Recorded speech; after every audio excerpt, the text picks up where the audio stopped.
Bonjour à toutes et tous et bienvenue pour ce nouvel épisode du Petit Club, qui sera peut-être un peu plus gros que d'habitude, mais on reste sur une formule quand même Petit Club.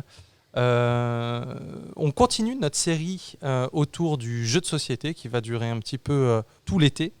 Et je suis aujourd'hui accompagné de Maïwen. Ça va Maïwen ? Ouais. Super. De Marine. Salut Alexis. Salut. Et de Samuel. Bonjour. Comment vas-tu ? Ça peut aller.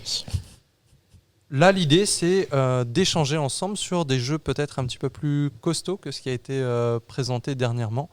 Nous, on a appelé ça gros jeu. Je suppose que par gros jeu, on entend des choses qui vont durer peut-être 1 heure ou plus, quelque chose comme ça. Ouais, c'était ça l'idée. Ouais, l'idée c'était les gros jeux collaboratifs, du jeu qui dure 1 heure au jeu qui peut durer 3-4 heures en fonction de la partie. Puis des jeux un peu, les escapes, ce genre de choses un peu... que tu fais pas de tout ça, quoi. Voilà, qu'on fait un jeu qu'on fait pas entre deux portes vite fait en attendant le train, quoi. Ok. Est-ce que l'une d'entre vous a envie de commencer par nous présenter un petit coup de cœur, une découverte ou quelque chose qui a plu dernièrement ? Alors, je vais entamer puisque Samuel me fait des grands signes de la tête. Vas-y, commence.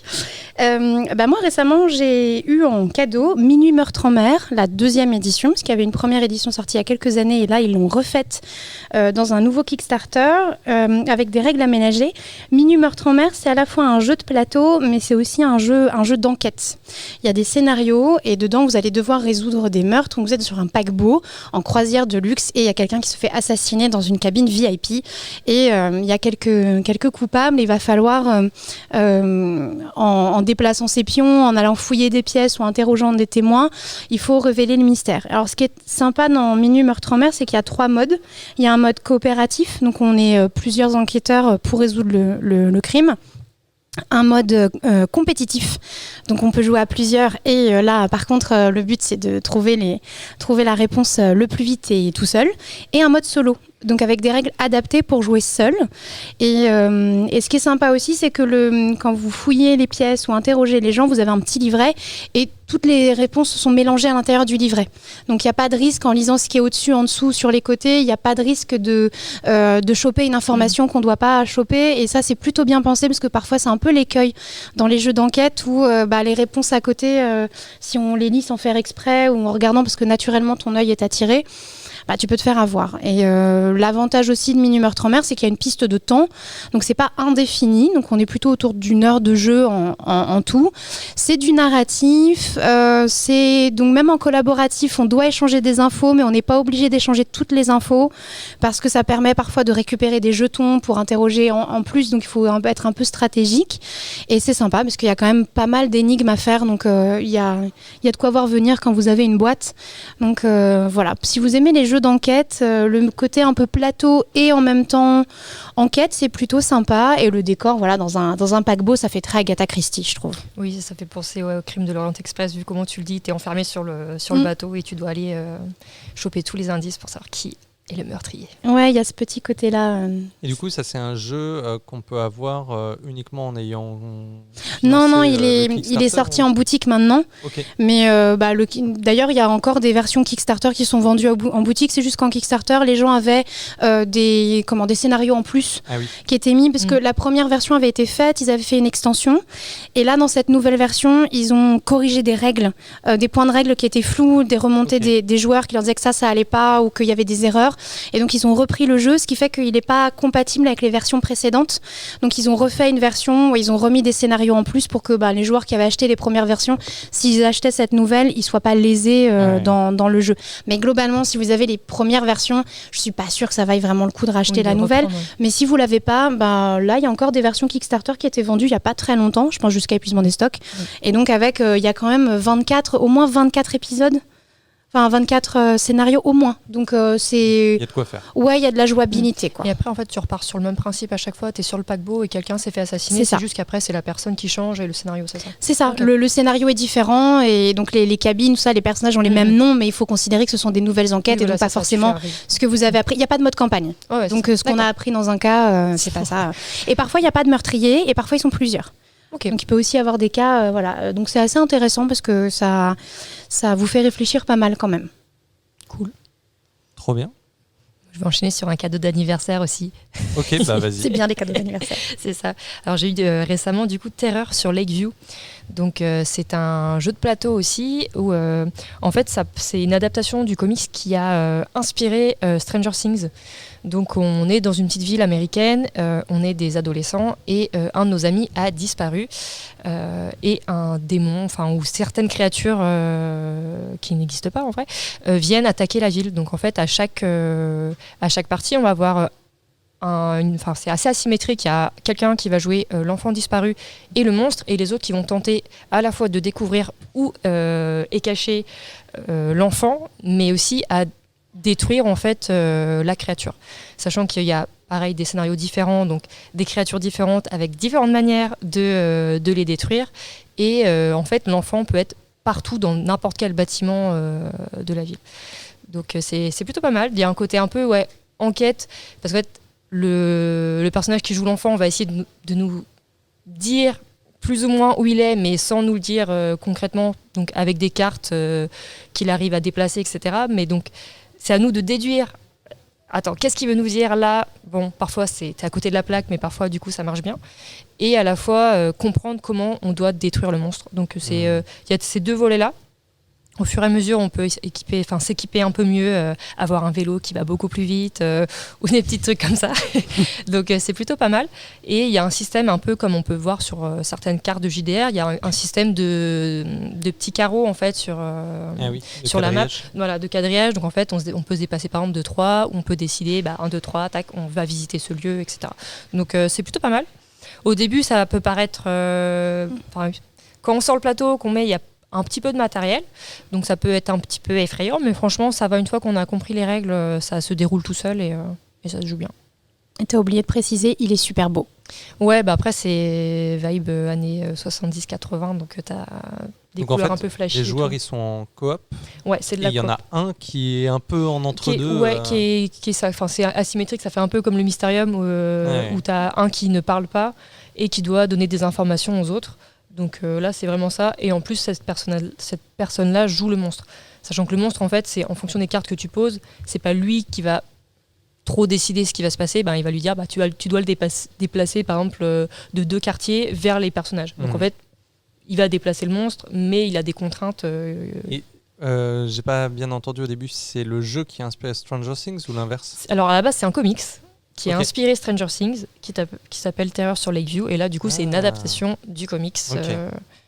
Voilà. C'est pour ça que quand tu comprends les références Stranger Things très fort, même si c'est pas forcément, t'as pas le monde à l'envers ou ce genre de truc. Tu vois. C'est les monstres qui viennent attaquer la ville. Ça peut se jouer à 2 ou c'est plutôt à partir de 3 ? Alors, moi, je l'ai pas joué à 2. Mon frangin, oui, ça se fait. Mais tu perds le côté où en fait, tu dois essayer un peu de déduire ce que l'autre te raconte. Donc, quand tu as plusieurs cerveaux, forcément, ça marche mieux. Nous, on a joué à 3, c'est pas mal. Et à plus, je pense que tu peux essayer d'explorer plus vite, etc. Mais plus tu es nombreux, plus, par exemple, si tu joues à 2, le monstre, on va jouer joueur-joueur-monstre. Si tu es à 4, tu vas jouer joueur-joueur, monstre, joueur-joueur, monstre. Donc en fait, tu vas avoir plus aussi de mouvements du monstre si tu joues à plus. Donc, j'ai pas testé à plus, donc je pourrais pas te dire. Mais à 3, ça fonctionne bien déjà. Ok. Maïwenn, tu avais peut-être un petit quelque chose sous le coude ? Ou un gros quelque chose, peu importe. Peut-être, je ne sais pas si on peut considérer ça comme un gros jeu. Nouvelle Contrée, c'est un jeu d'exploration dans des livres.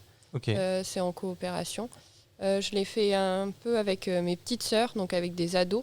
Ça fonctionne bien. Donc en fait, l'idée, c'est qu'on est des explorateurs. On prend n'importe quel livre et on va devoir aller rentrer en exploration dans le livre qu'on a pris avec des jeux de lecture surtout. Et le jeu en lui-même va nous rajouter des contraintes sur les lectures qu'on va devoir faire. Et en fonction de si on réussit les défis qui nous sont donnés, on va pouvoir progresser dans les pages et arriver jusqu'à un campement. Et avec des ados, ça fonctionne bien parce que, alors au début un peu intimidé parce qu'il faut lire devant les autres. Ça peut être un peu compliqué. En plus, avec les défis, ça rajoute des difficultés. Et puis au final, comme tout le monde galère un peu, que les défis il y en a beaucoup qui sont assez amusants, comme par exemple remplacer tous les points par un onomatopée. rapidement, elles sont prises au jeu et au final, elles ont toute la semaine redemandé à jouer au jeu tous les soirs. Voilà, Trop bien. Ça a duré une semaine. Ça s'appelle comment ? Nouvelle Contrée. C'est un ovni, vraiment, en termes de jeu. Tu as déjà joué ? J'y ai joué aussi. Et, au début, tu te dis, dans quoi je me lance ? Et en fait, les mécaniques sont nouvelles. Et ce qui est cool, c'est comme tu disais, comme tu prends n'importe quel livre, en fait, pareil, en termes de rejouabilité, c'est pareil, c'est jamais le même texte que tu vas aborder. Donc, pareil, juste un ado, tu te dis, prends le bouquin que t'aimes bien. Et en fait, ça permet une entrée aussi plus facile là-dessus, quoi. Trop cool. Tu parlais tout à l'heure de Mysterium, ça m'a fait penser aux Unlock qui sortent maintenant des boîtes thématiques et notamment une boîte thématique autre jeu de société. Et il y a une boîte qui est très chouette, alors il faut que je retrouve le nom. C'est Game Adventures et en gros les 3 aventures dans la boîte de Unlock sont tirées d'autres univers de jeux de société. Il y a notamment Mysterium dont tu parlais tout à l'heure qui est à mon avis la meilleure des 3 aventures de la boîte. Il y a Pandémique, dont tu parleras peut-être tout à l'heure, Marine, et les Aventuriers du Rail. Alors, Unlock, généralement, les gens connaissent, c'est des jeux de société escape game, en quelque sorte. Alors, c'est plus uniquement escape game. Les premiers étaient vraiment en mode, il faut sortir. Maintenant, il y a aussi pas mal d'enquêtes, d'aventures, etc. Donc, je trouve que ça prend des directions qui sont de plus en plus intéressantes dans ces boîtes. Il y en a quelques-unes qui, selon moi, valent plus le coup que d'autres. Mes préférées, c'est celle que je viens de citer là, du coup la Game Adventure. Il y en a une autre qui est vraiment très très chouette sur des univers un peu plus héroïques en quelque sorte. Je crois que c'est la Heroic Adventure. Voilà, c'est ça. C'est ça. Il y en a une dans l'univers de Sherlock Holmes. L'aventure s'appelle Sherlock Holmes sur le fil, qui est, je pense, la meilleure de la boîte aussi. Il y en a une qui s'appelle Insert Coin, qui est dans un univers de jeux vidéo. Et là, en plus, ce qui est assez chouette, c'est que on va avoir pas mal de choses qui vont se passer aussi sur le smartphone qui sert en quelque sorte de maître du jeu à chaque fois dans les aventures. Et en fait, ça va jouer sur le côté, on va passer du réel, le physique, les cartes qu'on a sur la table, à des fois des petites aventures sur le téléphone et on va devoir débloquer des choses. Et le troisième, l'univers est trop chouette, c'est Alice au Pays des Merveilles. Et il y a des mécaniques de jeu avec les cartes qui sont trop chouettes. J'en dirai pas plus, parce que sinon je vous révèle un peu... une mécanique pour débloquer l'aventure, mais Unlock, ça vaut vraiment le détour, je trouve. Effectivement, il n'y a pas énormément de rejouabilité, c'est ce qu'on disait tout à l'heure, c'est-à-dire qu'une fois qu'on a résolu l'énigme, on peut difficilement y rejouer. Mais une des possibilités, c'est... on a quelques boîtes ici, si je me trompe. Alors on doit en avoir 3. Dont celle Heroic Adventure là, qui est récente, qu'on va mettre, je pense, assez bientôt. Donc vous pourrez y jouer aussi. Trop bien. Donc soit vous les empruntez dans les médiathèques, soit vous faites comme moi, à la fois emprunter à la médiathèque, mais aussi vous achetez une boîte et après vous faites des échanges avec d'autres personnes qui ont des boîtes, ce qui fait que vous pouvez vous faire toutes les boîtes pour le prix d'une, quoi. Donc très chouette, sachant que maintenant, ça j'ai pas encore testé, mais du coup on n'est plus sur du gros jeu. On peut acheter des aventures uniques. Oui, donc, en gros, qui sont plus courtes, il me semble, en termes de temps. C'est plus possible. Forcément 1 heure, ça doit être une demi-heure, 3/4 d'heure. Mais ouais, c'est pas mal, ça permet d'acheter, si on part en vacances, ça peut faire un petit truc. Ça prend moins de place à la maison. C'est clair. Ça fait la taille d'un petit paquet de cartes. Marine, tu voulais dire quelque chose ? Ouais, dans les boîtes Unlock, t'as pas cité, mais peut-être parce que tu l'as pas testé, c'est la boîte Star Wars. Si, je l'ai faite. Je l'ai abordée après les... Ouais, moi je l'ai testé et j'étais un peu perplexe parce que je me suis demandé si c'était pas juste de l'habillage en fait, si ça changeait pas grand-chose. Et je l'ai trouvé vachement sympa. Moi qui suis pas une fan de Star Wars, c'est pas l'univers dans lequel je m'éclate à fond. Ouais. Et là, moi, dans les 3 enquêtes, je suis bien rentrée dedans. J'ai trouvé le thème intéressant et il y avait des mécaniques hyper fun. Et ce qui est chouette avec la boîte Star Wars, c'est qu'ils sont pas tombés dans le piège de nous faire revivre une aventure qu'on connaît déjà dans Star Wars. Carrément. Alors après, je connais pas tout l'univers étendu. Ça se trouve, il y a peut-être un livre ou un comics là-dessus. Mais en tout cas, c'est pas tiré des films canons, etc. Et ce qui est chouette, c'est qu'on a l'impression, dans l'univers Star Wars, de vivre des aventures qu'on n'a jamais vécues dans les œuvres connues, en tout cas, de Star Wars. C'est ça qui est souvent le plus intéressant dans Star Wars, c'est quand ils partent faire autre chose. Et là, clairement, ça rentre dedans. Hein. C'est pas mal. J'ai souvenir notamment, je crois que c'était dans Star Wars, une où sur le téléphone, on va indiquer où est-ce qu'on se déplace sur la carte à chaque fois. Ouais. Et donc, des fois, il va y avoir des bandits qui nous attendent, qui sont planqués, etc. Et en fait, on ne sait jamais trop ce qui se passe. Et petit à petit, en fait, on va en quelque sorte cartographier le jeu et se dire, bon, alors là, c'est une zone à risque, hop, il faut se déplacer un peu comme avec un quadrillage de 3 vers la droite et ensuite remonter. Non, il y a vraiment des trucs pas mal. J'ai trouvé que dans cette boîte, il y avait des mécaniques de jeu qu'on n'avait pas forcément vues dans d'autres boîtes d'Unlock, parce que comme toi, j'en ai fait quand même pas mal des boîtes. Ouais, je pense qu'il doit m'en manquer 3. Donc au bout d'un moment, on connaît les mécaniques. Puis il y a parfois des redondances voulues par les Space Cowboys, mais entre différentes thématiques. Je pense à celle avec le clown. On finit par comprendre qu'il faut réfléchir au truc le plus barré possible, et c'est ça la solution. Mais là, dans la Star Wars, j'ai trouvé il y avait une inventivité au niveau des mécaniques de jeu et une appropriation, comme tu dis, de l'univers, ce qui fait que j'ai pas du tout eu l'impression d'avoir un truc pour faire plaisir aux fans et juste vendre un décor. C'était vraiment bien pensé et une boîte qui valait le coup. Et j'ai trouvé ça vraiment pertinent pour le coup de... Le seul inconvénient de celle-ci, c'est que c'est une autre application que l'application officielle Unlock. C'est un peu chiant, à mon avis, c'est Disney qui a dû un peu enquiquiner. Et là, je regardais... Mais elle est gratuite à télécharger, donc c'est juste, il faut penser en amont et télécharger un tout petit peu en amont, mais ça va, ça reste... Et après, en partenariat, il y a aussi une boîte, alors celle-ci, je ne l'ai pas testée, il y a Last Man aussi qui a eu le droit En fait, c'était plus en cadeau, en fait. Quand tu achetais certains tomes, ça se vend pas, en fait. Ah ouais, ok. Ouais, moi je l'ai à la maison parce que, voilà. Et, et c'était pas mal parce que, pareil, tu avais des mécaniques différentes. Il fallait faire certaines choses pareil sur ton écran de téléphone. Okay. Donc pareil, c'est une aventure qui est assez courte, c'est quoi, c'est 20 minutes, 30 minutes, et du coup ça reprend un peu par contre l'histoire du tout premier tome en fait. Ok. Et je vois qu'il y a le masque de fer, mais ça doit être à peu près pareil parce que c'est juste une aventure toute seule. Donc, mais je pense c'est pour des petits cadeaux promotionnels. Ils en ont fait pas mal comme ça, des versions démo, ils les donnent sur les salons, et c'est vrai que c'est pas mal parce que ça permet aux gens de tester avant d'acheter une boîte. Et nous, on a pareil, des petits kits de démo, des mini-aventures. Oui, il y en a pas mal sur leur site déjà. On peut télécharger, vous pouvez imprimer, ça vous fait découvrir des petites... les mécanismes et voir si et autre chose qu'on n'a pas dit, moi ce que je trouve top avec ce jeu, c'est que pas besoin de lire les règles. Le tutoriel, en fait, c'est déjà une petite aventure. Donc à chaque fois quand on a une boîte, il y a un tout petit paquet de cartes. On lance en gros l'intro sur son téléphone, comme pour les autres. Et du coup, on a déjà une première aventure qui nous apprend à jouer au jeu, quoi. Donc ça, c'est vraiment pas mal. Petite question, c'est est-ce que vous avez déjà essayé des alternatives à Unlock ? Parce qu'en fait, il y a des concurrents, d'autres qui font des espèces de boîtes escape game et tout. Est-ce que vous avez déjà testé quelque chose de sympa ? Il y a Exit dans les concurrents. Alors Exit, mais il n'y a pas d'appli. C'est sans appli. C'est de l'escape sans appli. Donc une escape par boîte et il y a des niveaux.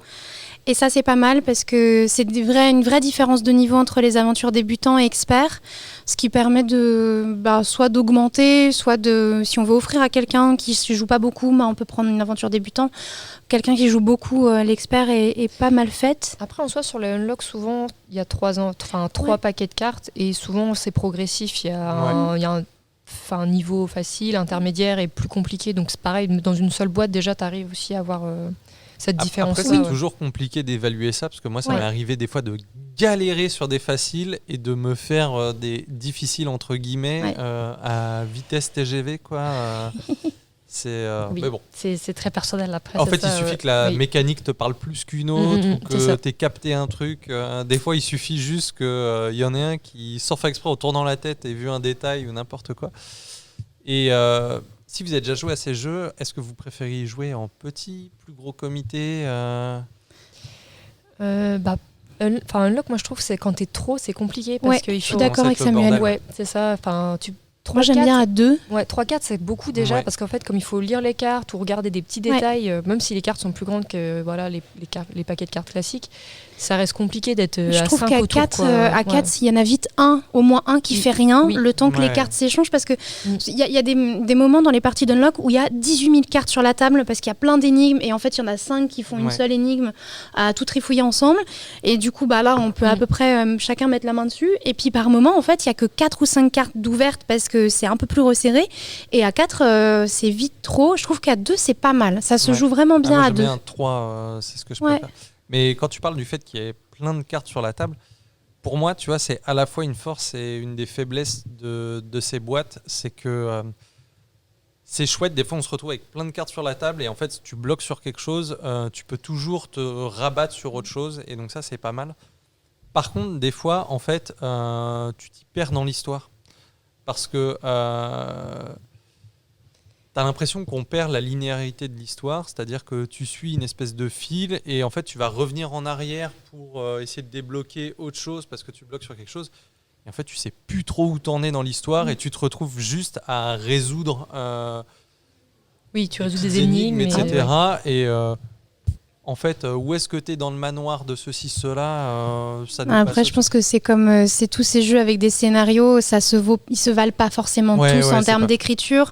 Donc dans une boîte, il y a toujours un scénario que tu préfères et un que tu aimes moins. Et puis parfois, on les fait moins bien. Moi, je me suis rendu compte qu'il y a des trucs où on s'est planté parce qu'on a été trop vite sur une partie, donc on a avancé trop vite dans un truc, alors qu'on aurait dû aussi en parallèle régler un autre, et du coup on a dû revenir en arrière, comme tu disais, et on s'est gâché nous-mêmes le plaisir. Mais voilà, c'est ça.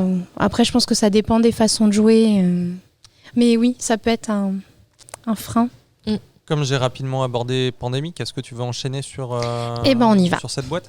Alors Pandémie, c'est un jeu qui est maintenant un peu culte quand même, ça fait partie des gros jeux. Et donc il y a le jeu Pandémie et il y a au moins 3 extensions qui vous rajoutent de la complexité parce que le jeu de base n'était, il faut le dire, pas assez dur, n'est-ce pas ? Vous sentez l'ironie ? Donc Pandémie, comme son nom l'indique, c'est une pandémie mondiale. Vous avez 4 virus, un bleu, un jaune, un rouge et un noir, qui vont se propager sur la planète. Et le but avec vos petits scientifiques, c'est de guérir la maladie et les maladies et de trouver des remèdes.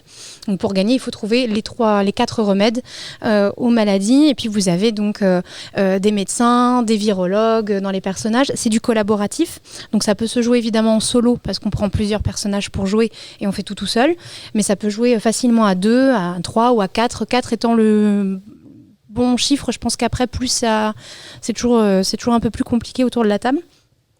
Et donc voilà, il y a des tours de jeu où vous devez faire des actions, enlever des cubes de maladies sur des villes, parce qu'on joue sur une vraie carte avec des villes représentées. Alors le petit truc que j'aime bien, c'est qu'il y a Essen de représenter sur la carte. C'est pas forcément la ville auquel on pense, mais c'est la grosse ville du salon du jeu. Donc c'est un petit clin d'œil au salon du jeu de société d'avoir mis Essen, c'est plutôt rigolo. Et donc vous faites des actions et puis à la fin de votre tour de jeu, vous tirez des cartes et la maladie se propage et puis parfois il y a des hausses d'épidémie. Alors là vous faites exploser des cubes un peu partout et ça part très très vite en sucette, très très très vite. Et ce qui est sympa dans Pandémie, c'est que le jeu de base se joue très très bien. Honnêtement, pour une première expérience, il se joue et se rejoue hyper facilement. Le plaisir, je trouve, se perd pas parce que en fonction de la chance qu'on a et de l'ordre des cartes, on survit plus ou moins longtemps. Et puis ils ont fait des extensions qui amènent des choses un peu intéressantes pour compléter le jeu une fois que vous avez bien éclusé le principe de base. Donc une autre façon de concocter des remèdes, d'autres choses qui arrivent, une maladie supplémentaire mais qui évolue un peu différemment, tout ça. Et ils ont fait un Legacy, donc même maintenant il y a 4 boîtes de Legacy, je crois 2 saisons, saison 1, saison 2. Des Legacy, et alors là c'est une autre expérience de jeu. Avant l'enregistrement on en parlait avec Samuel, Maïwen et Alexis sur le Legacy. Donc c'est une campagne qui se déroule sur un an, donc 12 mois, mais au maximum de 24 parties puisqu'on peut refaire un mois une deuxième fois si on l'a perdu. Okay. Et sauf qu'en fait, on détruit le plateau parce que quand les villes sont infestées, il faut mettre des autocollants dessus. Parfois, il faut déchirer des cartes. Et alors là, je vois la tête de Samuel. Elle est à 2 doigts de s'évanouir derrière son micro. C'est pas naturel. Non, ça se rejoue pas. Mais c'est une expérience, c'est en campagne. C'est une vraie campagne. Et c'est ce qu'on disait. C'est pas du tout naturel pour le joueur d'acheter une boîte qui a quand même son prix, effectivement, et de détruire son matériel. Je pense que les éditeurs en ont bien conscience que c'est pas forcément évident. Après, en soi, tu parlais d'Exit tout à l'heure, je crois que sur certains aussi, tu dois plier des cartes ou faire des trucs pour justement résoudre certaines énigmes. C'est vrai. Après, c'est vrai, mais c'est un plus petit jeu. Tu fais une photocopie de ton jeu. Oui, c'est ça. Mais après, sur les Legacy, l'intérêt, c'est que comme on est en campagne, le conseil que je donne, c'est qu'une fois que vous commencez le Legacy, vous essayez d'aller jusqu'au bout dans un temps un peu court, parce que si vous faites la partie sur 5 ans, on y perd, quoi, concrètement. C'est bien quand vous vous lancez d'aller jusqu'au bout. Et c'est une expérience, c'est une autre expérience de jeu. C'est hyper intense, on n'est pas du tout dans le même... de fait, on sait qu'on va devoir attaquer le plateau d'une certaine façon Et donc, il faut se faire violence, mais on est plus concentré aussi. Donc, c'est une autre expérience de jeu. Après, je comprends très bien que ça soit pas pour tout le monde, parce que c'est pas évident. Mais ouais, ça change un petit peu et c'est pas mal, quoi. Bon, après, je ferai pas tous mes jeux en Legacy, j'avoue. Mais ça vaut le coup de tenter au moins une fois. Pour Demic, moi, ce qui me chagrine un petit peu, du coup, quand j'y joue, on modifie une règle. C'est qu'au départ, on attribue les rôles un petit peu au hasard. C'est-à-dire qu'il y a une pioche et des personnages ont des espèces de pouvoirs. C'est-à-dire il y a celui qui peut retirer plus de cubes. Et je trouve que les pouvoirs des différents personnages sont hyper déséquilibrés. C'est-à-dire qu'il y en a qui sont vraiment très favorables et avantageux dans le jeu. Et d'autres qui sont un peu éclatés. Et du coup, si au tirage, moi la plupart du temps on y joue à 3, si les 3 on tombe sur des cartes Tu tires au sort les personnages, toi? Ah bah normalement. Moi je crois que j'ai jamais. Donc du coup j'ai dû modifier la règle. J'ai jamais tiré au sort les persos, j'ai toujours fait comme les jeux collaboratifs où on choisissait les. Ouais, ça c'est de comboter un peu les personnages que tu prends. Ouais, après je crois que parfois ça dépend de ta partie. T'as des personnages qui ont des super pouvoirs, mais en fait tu te retrouves coincé dans une position où tu peux pas l'utiliser et parfois c'est pas. Maintenant on fait comme toi parce qu'en fait au départ. Si on se faisait des parties où on tombait sur les persos avec des pouvoirs éclatés, on perdait tout le temps en fait. Et en fait, tu te rends compte que en fait, tu as tout le temps envie de jouer avec les 2-3 mêmes persos, sachant que déjà avec les bons persos, c'est hyper chaud de gagner. C'est vrai. Et je crois qu'il y a une autre manière, ce qu'on n'a pas dit et que je trouve intéressant par contre dans le jeu, c'est que si vous ne trouvez pas ça encore assez hardcore, vous pouvez rendre le jeu plus compliqué en rajoutant des cartes supplémentaires de... Je sais plus comment ça s'appelle, genre les explosions de virus en quelque sorte. Ça. Tu peux en mettre plus parce que si jamais tu trouves que c'est trop facile de perdre la moitié de l'humanité ou un continent, tu peux faire en sorte de perdre 2 continents en l'espace de 2 tours. Mais c'est rigolo parce que le hasard a fait que la première fois que j'y ai joué, c'était en pleine période Covid et tout, et du coup on était à fond, tu vois, on n'arrêtait pas de faire des parties, on se disait ah mais ok. Maëwen, toi c'est un jeu que tu connais un petit peu ou pas du tout? Du tout, non, absolument pas. J'ai un peu joué, ça m'a fait penser à une petite application à laquelle j'ai pas mal joué qui s'appelait Plague Inc. Et en fait, c'est l'inverse, on est le virus et en fait, il faut réussir à s'étendre le plus possible sur la planète. Donc, c'est plutôt chouette, c'est assez rigolo. Et là, c'est pareil, ça, le Covid, ça a offert une deuxième vie à ce jeu parce qu'il était sorti il y a quelques années. Et 2012, je regardais. Au moment du Covid, paf, il s'est retrouvé premier sur tous les stores d'achat de jeux. Et en plus, il est plutôt fun. Après, c'est la stratégie inverse, quoi, du coup, c'est détruire l'humanité. Vous aviez peut-être d'autres jeux à nous présenter ? Oui, un jeu auquel j'ai joué il n'y a pas très longtemps, d'enquête qui s'appelle Micro Macro. Alors, ça s'appelle pas ça un gros jeu, mais comme on parlait des jeux d'enquête, ça rentre dedans. Ouais, vas-y. En gros, on a une carte assez grande qui doit être, qui fait la taille d'une table, quoi. Et dessus, on va avoir plein de dessins, une ville qui vit, avec différents personnages, etc. L'univers est plutôt mignon parce que ça fait un peu univers BD noir et blanc avec des petits bonhommes animaux. On se dit c'est hyper mignon, sauf qu'en fait, il se passe des crimes affreux partout dans la ville. Et on a des petites enveloppes en quête et on va nous dire, il s'est passé ça, essayez de trouver ce personnage sur la carte. Donc voilà, on cherche sur la carte où est le bonhomme et il va falloir défiler les événements de ce qui a bien pu lui arriver, sachant que sur la carte, on arrive à remonter... En fait, le personnage apparaît plusieurs fois et du coup, il faut le retrouver sur la carte et essayer de trouver tout le cheminement de ce qui a pu lui arriver. Donc c'est plutôt marrant. Les enquêtes, c'est assez court, c'est 5-10 minutes parce que... Ça peut aller de 5 cartes enquête à 15, donc ça se fait plutôt rapidement. Et c'est plutôt drôle, à chaque fois qu'on cherche les choses, c'est de voir qu'en fait, il se passe un truc affreux dans la ruelle d'à côté et de se dire, tiens, est-ce que je vais tomber sur cette enquête-là parce que j'ai envie de savoir ce qui s'est passé. Donc c'est plutôt fun, c'est une autre manière aussi de faire du jeu d'enquête. Ça va plutôt vite. Et sur le site de l'éditeur, il y a des gens qui ont justement fait des enquêtes supplémentaires parce qu'on doit avoir entre 15 et 20 enquêtes en tout dans la boîte. Et tous les crimes qu'on voit sur la carte ne sont pas forcément dedans. Donc des gens en fait se sont appropriés l'univers qui était déjà créé pour en fait créer de nouvelles enquêtes. Donc c'est plutôt cool. Des trucs assez farfelus parfois, donc c'est assez marrant. C'est vraiment le décalage entre le côté mignon de l'univers et les choses affreuses qui s'y passent qui est fun aussi à découvrir. J'ai pas testé, mais quand je voyais les gens jouer, j'avais l'impression de revoir quand on était petit les Où est Charlie, tu vois. Oui, ça fait un peu dans cet esprit-là, où c'est un peu, ça fourmille de détails sur la carte et essayer de de retrouver les personnes et tout. Enfin, c'est un peu, tu suis la piste, la trace des gens et voir ce qui leur est arrivé, c'est plutôt cool. Et il y a un jeu vidéo qu'on va commander là qui s'appelle Crime O'Clock, alors c'est pas exactement les mêmes mécaniques parce qu'on va pouvoir voyager dans le temps dans celui-ci, mais pareil, on part sur une map qui fourmille de détails et on va devoir retrouver... alors, pour avoir vu les éditeurs du jeu, ils m'ont dit non, c'est pas forcément inspiré et tout, mais il y a une patte qui est un peu similaire, donc j'ai hâte. Arrêtez de mentir. J'ai vu le jeu, je fais ça ressemble beaucoup à ça quand même.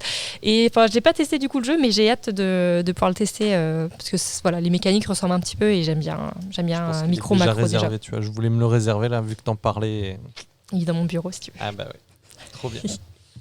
Maïwenn, t'avais encore quelque chose peut-être? Oui, on a parlé un peu de Mysterium. Oui. Mysterium, c'est dessiné par Coliandre, qui s'appelle aussi Xavier Colette. Et c'est lui qui a fait le jeu Abyss, qui est un jeu que j'aime beaucoup, qui est, comme tout ce que fait cet illustrateur, est très très beau. Et c'est un gros jeu aussi de plateau, où on va avoir des guildes de marchands, de paysans. Ça se passe évidemment sous l'eau. Donc c'est des personnages dessinés, un peu inspirés de sous l'eau, univers marin. Et il va falloir essayer de récupérer des territoires, de l'argent. Il me semble que c'est matérialisé par des perles. Ouais. Donc en plus on joue avec des fausses perles, c'est assez amusant. Ouais. Et de rassembler des points comme ça en essayant de faire... acheter des territoires, d'essayer de bloquer les autres joueurs aussi, qui eux-mêmes essayent d'acheter des territoires. Et ça... en fonction des territoires qu'on voudra récupérer, on gagne plus ou moins de points en fonction de la guilde qui nous a été attribuée, qu'on a tirée. Donc si on est paysan, marchand, alors je ne sais plus tout ce qu'il y a, mais il y en a 4 ou 5. Il y a peut-être l'armée, le parlementaire. Oui, il y a les parlementaires qui ont d'ailleurs des têtes assez le jeu parlementaires est trop cool. véreux. Le jeu est vraiment trop cool. J'y ai joué 2-3 fois. Par contre... à chaque fois, il faut se replonger dans les règles parce que c'est quand même. Oui, c'est assez complexe. C'est pour ça que j'ai un peu du mal à l'expliquer parce que ça fait un petit moment que j'ai pas joué. Ça fait un moment qu'il est sorti quand même. Je pense. Ouais, carrément. Mais il y a il doit avoir 10 ans, je pense. 2-3 ans, ils ont sorti une version plus light qui s'appelle Conspiracy, dans une petite boîte en métal comme ils font souvent chez Bombix, et qui pareil, c'est 25 minutes à peu près, 25 minutes la partie, donc ça reprend des mécaniques où il faut créer son parlement et ramener des parlementaires, les acheter, etc. Obtenir des clés pour débloquer des lieux, etc. C'est vrai qu'il y avait des histoires de clés. Donc en fait, on se rappelle les règles de la vie en même temps, mais c'est une version plus cool, on va dire. Plus cool dans le sens plus légère, quoi, mais qui est très chouette. Dans mes souvenirs, c'est plutôt du 1h30, 2h la partie ça facile. dure un petit moment. En fait, le vrai plaisir, moi j'ai souvenir, on a une espèce de petite coupelle et on est là avec nos perles, on achète des trucs avec nos petites perles et tout. Et vraiment, le jeu est beau, quoi. Tu te transformes en De Funès dans La Folie des Grandeurs avec tes perles. Là, c'est clair, non, mais il y a un peu de ça. Comme ça. Puis comme les personnages sont vraiment, il est bien dessiné, ils ont vraiment une gueule, les personnages. Oui. Ça va vite de se retrouver un peu dans une sorte de roleplay où on va jouer le personnage, où on se prend au jeu de de la guilde qu'on nous a attribuée et où on se met à jouer le marchand un peu de tapis qui essaye d'arnaquer tout le monde, ou le politicien véreux qui essaye de mettre un peu le bordel sur le plateau. Donc non, il est assez... je trouve qu'on peut l'étendre un peu de façon... Mais l'idéal, selon moi, c'est quand même d'y jouer avec quelqu'un qui connaît très bien les règles, pour qu'ils puissent expliquer aux autres. Comme beaucoup de gros jeux, c'est ça, c'est chouette. Parce que sinon, la première partie, c'est un peu compliqué. Les You dont je parlais tout à l'heure, c'était pareil. Parce que mon frangin connaissait déjà les règles et du coup, c'est plus facile parce que t'as pas le livret de règles quand il fait 20-30 pages. Ça, tu sais que ça prend 1 heure sinon, déjà avant. Chrono, quoi. Je donne un petit tip. Alors moi, c'est pas Ludochrono, c'est un YouTuber dont j'ai parlé à Samuel l'autre jour. Ça s'appelle videoregle.net sur YouTube. Okay. Et le gars qui tient la chaîne fait des explications de règles, mais des vraies explications de règles complètes. Donc parfois, pour des gros jeux, ça peut prendre 45 minutes, mais en vidéo. Et il raconte ça très bien, c'est très clair, il s'embrouille pas du tout. On est étape par étape et en plus, il montre des phases de jeu. Donc il prend et c'est tout de suite plus parlant. Et je sais que pour les derniers jeux auxquels j'ai joué, les règles étaient, je pense notamment à One Deck Dungeon, où les règles est quand même, c'est un bon petit pavé, la règle pour un jeu finalement qui est aussi petit. Et j'ai regardé sa vidéo, et en fait j'ai été capable de jouer dans la foulée, sans me poser de questions, et j'ai juste eu besoin de vérifier une règle ou deux de temps en temps, parce que j'avais un petit doute. Mais globalement, ça m'a épargné un gros casse-tête. Donc c'est le petit tips. Il est vraiment, je le trouve vraiment bien en termes d'explication de règles, et il fait pas ça en 5 minutes. Ouais. Parce que les vidéos, on explique les règles en 5 minutes, c'est bien, mais sur certains jeux, c'est pas du tout suffisant. Ouais. Et on se retrouve avec, ah oui, je sais, mais alors ça, dans quel, là j'ai un problème, qu'est-ce que je fais ? Et il faut replonger dans le pavasse de la règle, et en fait tu perds une demi-heure, alors que si tu avais regardé les règles jusqu'au bout, c'était plus simple. Donc voilà, vidéo règles, au pluriel règles.net sur YouTube. Ça se trouve hyper facilement, et il a fait beaucoup de jeux. Si j'y pense, je mettrai le lien dans la petite description. Comme ça, ce serait cool. Il n'y aura qu'à cliquer. Parce que vraiment, je le trouve très clair à l'explication, et ça fait plaisir, quoi. On peut directement jouer après avoir vu ses vidéos. Donc c'est plutôt plaisant quand même. Dans les univers que j'aime bien, vu qu'on parlait un petit peu d'univers, c'est pas non plus un gros jeu, mais quoique maîtriser vraiment les règles et les mécaniques de deck building, c'est Star Realms, je trouve. On en a parlé il n'y a pas très longtemps. Ah, vous en avez parlé ? Oui, mais je t'en prie, parle-en aussi si tu veux. Oui. Moi, j'adore les jeux de cartes, mais les cartes type Magic, Yu-Gi-Oh!, Pokémon, etc. Sauf que le problème de tous ces jeux de cartes, c'est que pour avoir un bon paquet de cartes, il faut avoir un gros budget, parce qu'il faut acheter plein de boosters ou acheter tes cartes à l'unité sur Internet, ce qui revient un petit peu cher au final. Star Realms, le principe, c'est qu'on va être sur des mécaniques de jeu qui sont proches en fait de ces jeux type Yu-Gi-Oh!, Magic et compagnie. Sauf que, en fait, au milieu de la table, il y a un paquet qui est commun aux deux joueurs qui vont s'affronter.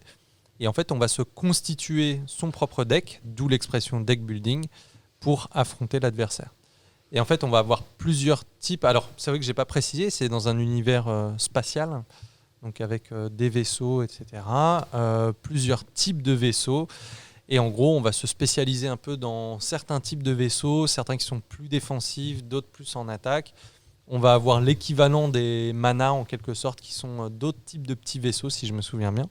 Et en fait, capter vraiment toute la richesse du gameplay de Star Realms, pour moi, il faut quand même un petit peu de temps. C'est pour ça que je le mettrai quand même dans les gros jeux, dans le sens où c'est pas en 5 minutes qu'on va capter toutes les subtilités du jeu, mais tout comme on comprend pas toutes les subtilités d'un Magic ou d'un Yu-Gi-Oh! Ouais, c'est parce que là, en plus, c'est vraiment des combos de cartes qui se créent au fur et à mesure. Et quand on connaît pas les différentes factions, en fait, on peut pas le savoir à l'avance. C'est parfois on voit une carte, on dit elle est nulle. Et en fait, non, elle est hyper intéressante pour ce que j'ai déjà mis dans mon deck. Donc, non, c'est plutôt cool.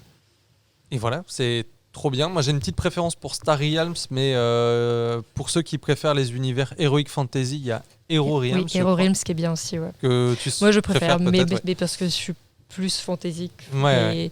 Après, là, on en a acheté un il n'y a pas très longtemps qui s'appelle Shards of Infinity, et en fait, qui peut se jouer jusque 4. Okay. Et qui fonctionne sur les mêmes bases de deck building. En fait, on peut choisir qui on va taper. Ah oui. Et au fur et à mesure qu'on achète des cartes, on déverrouille des niveaux sur son personnage. Et en fait, si on arrive à débloquer tous les niveaux, on peut avoir gagné sans avoir tué les autres. Donc en fait, c'est plutôt pas mal fichu aussi. On y a joué à 3, donc on n'a pas vu à 4 comment ça se jouait. Mais j'ai bien aimé, ça ajoute des mécaniques qui sont chouettes aussi. Je l'ai réservé celui-là. Ouais. Bah ouais, ça a l'air cool. Ouais, il est vraiment bien. Trop bien. Donc en gros, tout ça, on recommande si vous avez envie de vous lancer dans l'univers des duels de cartes sans avoir à mettre un budget colossal dans du Yu-Gi-Oh! Ou du Pokémon, quoi. C'est clair. Si on a encore le temps de présenter un jeu, on va rester dans un univers plutôt science-fiction, puisque ce n'est pas du tout ma marotte, pas du tout. Un jeu, moi, qui m'a retourné la tête et que j'aime encore beaucoup, même si je n'y joue plus en ce moment, c'est Time Stories. Time Stories, c'est fait par les Space Cowboys, donc les mêmes qui font Unlock. Et là, en fait, il y a une grosse boîte de base avec une première enquête. C'est un jeu d'enquête qui ne se rejoue pas pas tout de suite. Il faut laisser pas mal de temps passer entre deux. En fait, vous êtes des aventuriers d'un système, d'une organisation qui voyage dans le temps et qui est à la recherche de différentes choses, et on vous envoie en mission. Et donc, vous intégrez un corps qui n'est pas le vôtre, avec ses points de force et de faiblesse, et il faut faire l'enquête. Donc, vous allez dans différentes directions, et évidemment, c'est un jeu d'enquête, donc la rejouabilité est tout de suite moindre.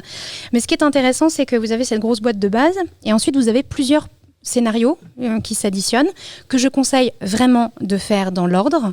Et au fur et à mesure que vous avancez dans les scénarios, vous en apprenez plus sur l'organisation concurrente, vos ennemis, et vous en apprenez plus aussi sur vous, sur les gens que vous voyez. Donc il y a vraiment un côté narratif sur le long terme. C'est un jeu que je recommande pour 4 joueurs, et je recommande de jouer avec les mêmes personnes. C'est vraiment, vous faites une team et vous jouez sur le long terme, parce qu'au moins vous avez les réflexes. Et on est chez les Space Cowboys, et comme les Unlock, il y a plein de mécaniques différentes, et d'une boîte à une autre, ce n'est pas le même univers. Vous avez la première se passe en France en 1910, quelque chose comme ça. Il y en a une qui se passe en Égypte, il y en a une qui se passe à la cour, c'est sous Madame de Pompadour, je crois. Il y en a une qui est dans plutôt un univers heroic fantasy. Enfin, vraiment des choses différentes, et vous avez des mécaniques. Le seul truc que je mettrais, c'est qu'il y a une enquête au milieu du jeu, une boîte au milieu du jeu. Alors là, j'ai plus le nom, mais je la retrouverai. Je demanderai à Alexis de le rajouter. C'est une boîte qui se passe dans les années 70 en Amérique. Et alors là, attention, parce que ce n'est pas marqué. C'est marqué que c'est un contenu violent. Alors je confirme, c'est un contenu violent. Ce que les Space Cowboys ne disent pas, et ce qu'ils auraient dû mettre, c'est que c'est un crime réel. Ils vous font jouer un crime réel. Et moi, pour le coup, en fait, au départ, on était en train de le jouer, donc on voit crime violent, enfin, on voit boîte violente. Moi, ça me dérange pas forcément. C'est un jeu, j'arrive à faire de la distanciation, on joue. Sauf qu'à un moment, aimant bien les true crimes, je me rends compte que je connais ce truc et je sais exactement ce qui va se passer, qui va mourir et comment. Et alors là, j'ai été prise d'un malaise, mais ultra violent. Parce qu'en fait, j'avais pas du tout envie de rejouer ce scénario en étant quelque part acteur du scénario. Et j'aurais bien aimé qu'on précise que c'était un crime réel, que c'est pas seulement une boîte violente, mais un crime réel, parce que j'ai pas trouvé ça très cool de nous faire jouer un crime réel sans le dire. Donc, mis à part cette boîte, si vraiment vous voulez pas, soit voilà, maintenant que vous le savez, si vous m'avez écouté, vous savez que c'est un crime réel et ça vous dérange pas de le jouer. Soit vraiment vous sautez cette boîte parce que tant pis, mais je préfère le dire parce que toutes les autres sont vraiment de bonne qualité et celle-ci ne fait pas exception. C'est une super boîte. Juste, pour moi, c'était un non, quoi. Je voulais pas jouer un crime réel et voilà, j'étais un peu gênée par ça. Mais sinon, voilà, il y a des boîtes excellentes avec des mécaniques très différentes. D'un coup, vous partez dans un autre système. D'un coup, on vous fait changer de corps. D'un coup, vous commencez par la fin. Enfin, elles se ressemblent jamais. Aucune ne se ressemble jamais, ni par les mécaniques, ni par le thème. Et c'est vraiment une histoire qui suit. C'est hyper immersif. Donc, ils ont fait cette collection-là qui est maintenant finie. Donc toutes les boîtes sont faites. Okay. Alors nous, notre technique, c'était, il y en avait un qui avait acheté la boîte de base et puis un des duos qui achetait un scénario, l'autre duo achetait l'autre et en fait en alternance. C'était pas mal pour avoir la collection. Et ils en ont fait une autre série avec des boîtes qui se jouent indépendamment. J'ai pas eu l'occasion de les tester, mais ça me donne très envie parce que si c'est dans le même type, voilà. Donc si vous aimez les Unlock, c'est un peu la version, c'est la version supérieure, quoi. Par contre, on est sur un jeu de 3 à 4 heures. Alors, il y a un système dans la boîte de base pour mémoriser où vous en êtes, avec des endroits dans la boîte où vous pouvez ranger vos pions pour savoir exactement où en est votre compteur de temps, où on est, et reprendre. Ce qui est vachement intelligent, parce qu'on n'a pas tous 3 ou 4 heures de jeu. Mais par contre, voilà, on est sur un jeu de 3 à 4 heures. Donc, si vous aimez vraiment les gros casse-têtes avec parfois des énigmes bien compliquées et de l'immersion totale, c'est pour vous. Encore un ou deux derniers petits jeux. Ouais. Ton jeu là, d'enquête m'a fait penser à un jeu que j'ai joué il n'y a pas longtemps qui s'appelle Alice is Missing, qui est un jeu un peu concept aussi, parce qu'en fait on va incarner des adolescents dont une amie qui s'appelle Alice a disparu et il va falloir trouver qu'est-ce qui lui est arrivé. Sauf que la subtilité, c'est qu'on ne va pas échanger verbalement, on va échanger par message. Donc déjà il y a ce truc là et au fur et à mesure des événements, vous allez essayer de visiter des lieux et de voir quel personnage a pu interagir avec Alice. Et c'est nous qui créons l'histoire, en fait. avant de commencer, il y a une bonne partie de préparation. On va incarner certains personnages. Il y a une personne qui joue le modérateur, donc a lu les règles, etc. en amont, qui va jouer un personnage spécifique, mais les autres vont pouvoir choisir de jouer par exemple le grand frère, la petite amie secrète, etc. etc. Et en fonction de petites cartes caractéristiques, on va décider qui est notre personnage, quel est le passif avec les autres, quel est notre secret ou quelle est notre relation vraiment avec Alice. Et tout cela va jouer en fait dans l'histoire qu'on se crée tous ensemble. Et donc le jeu dure 90 minutes. Donc il y a une bande son avec un timer.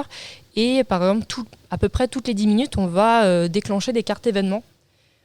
Presque chacun à notre tour. Donc on ne la révèle pas aux autres. Mais du coup, l'événement qu'on a tiré, on va devoir créer quelque chose et l'inclure dans le jeu. Donc c'est vraiment pas mal. On en a discuté un peu avec Marine, les retours d'autres gens qui ont joué au jeu, parce qu'il y a vraiment une grosse partie dans les règles pour que les gens se sentent bien. S'il y a des thèmes avec lesquels on n'est pas à l'aise, ne pas les inclure dans le jeu, que ce soit juste de l'arachnophobie ou de la violence en fait. Et je pense que ça dépend avec qui on joue. On n'aborde pas forcément ces thèmes-là parce que nous, on s'est rendu compte que c'était assez soft en fait. On a eu une partie avec laquelle on s'est senti plutôt bien. Parce qu'à la fin, normalement, il faut faire un débrief. Est-ce que tout le monde est OK, etc. Bon, c'est particulier parce qu'on se plonge vraiment pendant 90 minutes à écrire des trucs. Parfois, on attend parce que il se passe des choses, mais nous, on n'est pas sur le lieu. Donc, attendre que l'autre nous réponde. S'il ne répond pas, on se met à paniquer. On se dit, maman, qu'est-ce qui est en train de lui arriver et tout. Et beaucoup de retours des gens, c'était horrible, il s'est passé des trucs. Nous, on était, mais wow, comment les gens sont arrivés à ces extrêmes de jeu. Donc voilà, en fonction des gens avec qui l'on joue, ça peut dévier, je pense, sur des choses horribles. Mais si vous jouez avec des gens gentils, normalement, ça va. Rappelle-moi le titre. Alice is Missing. C'est rejouable ou pas une fois que tu as fait une première partie? Alors, c'est plutôt conseillé dans les règles de ne pas rejouer avec les mêmes personnes. Parce qu'après, en fait, donc je vous ai dit, il y a des cartes événements qu'on déclenche... c'est à peu près tous les 10 minutes, 5 ou 10 minutes. Et en fait, il y a un jeu il y en a 3 différentes en fait, pour chaque créneau, on va dire, horaire. Donc en fait, en fonction de celle, parce qu'on les met au hasard, en fonction de celle qu'on tire, ce ne sera pas les mêmes choses. Et puis comme on ne tire pas les mêmes lieux et les mêmes personnages... Donc il y a une petite rejouabilité quand même. Il y a une petite rejouabilité, je pense, vraiment pas avec les mêmes personnes, parce que ça risque peut-être de dévier sur les mêmes choses. Mais et la boîte est trop belle. Ouais, la boîte est très belle aussi. La boîte est super belle. Ouais, c'est une petite boîte. Et dans le livret de règles, on en a parlé avec Samuel, ils sont assez... moi, j'ai bien aimé le geste de l'éditeur d'être très précautionneux au niveau du public, de bien mettre en garde. Et ils ont toute une démarche d'inclusif sur les noms, et c'est plutôt plaisant. On a vraiment le sentiment d'un jeu où les éditeurs font attention aux joueurs. Je trouve que c'est très... Mais c'est ça, nous, c'est ça qui nous a... Parce que du coup, on a appris les règles, on s'est bien posé, parce que c'est ce qui est préconisé aussi. Donc, on a suivi les règles. Et c'est vrai qu'à la fin, on se dit... ça va, en fait, on n'est pas trop baptisés. Parce que vous êtes tous des pipous. Mais oui, en fait, on est des gentils. Nous, on a fait des trucs assez soft, visiblement, par rapport à d'autres gens. Mais c'est une expérience aussi de jeu. C'est pour ça que c'est un peu ovni. C'est qu'en fait, on est là, on est dans la même pièce, mais on ne discute pas entre nous. Parfois, on a des regards, mais en fait, on est concentré sur ce qu'on écrit. Et en fait, les 90 minutes passent hyper vite. Donc celui-là, on l'a à la médiathèque ? Ouais. Ouais. Très bien ça. Parce que tu te dis, déjà, t'as une demi-heure d'installation, plus 90 minutes, on dit, il est ça dans va mon être bureau trop à moi. long. Mais je le rends la semaine prochaine, c'est promis. Mais ça passe hyper vite. Donc ça le fait. Puis la bande son est hyper cool, assez immersif. Parce que sur les 10 dernières minutes, forcément, c'est un peu le dénouement. La musique, elle est un peu... pas épique non plus, mais on est... Qu'est-ce qui se passe, tu vois, la tension est là. Donc franchement, c'est une aventure à faire. Alors voilà, comme on dit, rejouabilité, peut-être pas dans la semaine qui suit, quoi, mais c'est une expérience de jeu qui est plutôt chouette à faire. Il développe pas mal les escapes, justement, après les escapes sur appli, il développe pas mal les escapes auditives. Avec des bandes sonores. Alors, on a des petites boîtes, là, Echoes, c'est des petites boîtes. Je pense qu'on a des niveaux pour l'instant faciles. Je crois qu'ils ont prévu des niveaux un peu plus durs parce qu'effectivement, c'est très facile. Mais c'est pas mal de démarrer comme ça, où on a juste des morceaux de son et il faut recomposer une histoire avec des bouts sonores, en fait. Donc, c'est assez intéressant. Et là, on en a un qu'on n'a pas encore testé, ni toi ni moi, je crois, le... Tracks, il y a Tracks dans le titre, mais je sais plus. Tracks. Juste Tracks, voilà. Et ce sont non, je pensais qu'il y avait un truc, il y avait un chiffre avant. Vraiment, il me semblait qu'il y avait un chiffre avant. Et ce sont des escapes auditives. Enquête. Enquête auditive. Trop bien. Et c'est une autre façon de jouer. Pareil, il y a un jeu d'escape auditif que j'ai pas testé non plus, que j'ai à la maison, c'est Escape. Alors je sais plus le chiffre, ça doit être 2222, quelque chose comme ça. Et pareil, c'est que de l'audio. C'est des acteurs pareil, donc qui ont bossé sur la bande son. Donc je ne pourrais pas vous dire si c'est qualitatif, mais voilà, pareil, c'est des expériences un petit peu qui sortent de ce qu'on peut voir d'habitude, donc c'est plutôt cool. Et c'est des jeux qui se jouent à combien du coup si c'est les Echoes, moi, j'y ai joué à 3. Moi, j'y ai joué seule. Parce qu'en fait, on n'entend pas tous les mêmes choses. Donc parfois, c'est un petit détail, tu vois, de son. Attends, ça m'a fait penser à ce qu'on a entendu sur l'autre carte. Donc tu essayes de réécouter les deux, tu dis ouais, ça va ensemble ou pas du tout parfois. Et l'Escape, je pourrais pas te dire parce que je l'ai pas testé encore. Et Alice is Missing, c'est au moins 3 c'est à partir de, il me joueurs. semble, 3 à 5, c'est ça. Donc on y a joué à 3. Okay. Durée de 2 heures. Ouais. En tout, entre, Ouais, trop ça. bien. T'avais une dernière petite chose, Maïwen ou... Non. C'est très bien. Ça fait déjà une bonne série de jeux si nos auditoristes jouent au moins à 3 jeux dans la liste, ça leur fait une bonne semaine de jeux. Merci à toutes les 3 du coup. Merci à toi. Et merci à ceux qui nous ont écoutés. Comme d'habitude, on vous invite éventuellement à réagir ou à laisser des petites étoiles sur les différentes plateformes pour donner un petit peu de visibilité à ce qu'on fait. Et on se dit à bientôt pour un nouvel épisode du Petit Club. Salut. Salut. Salut.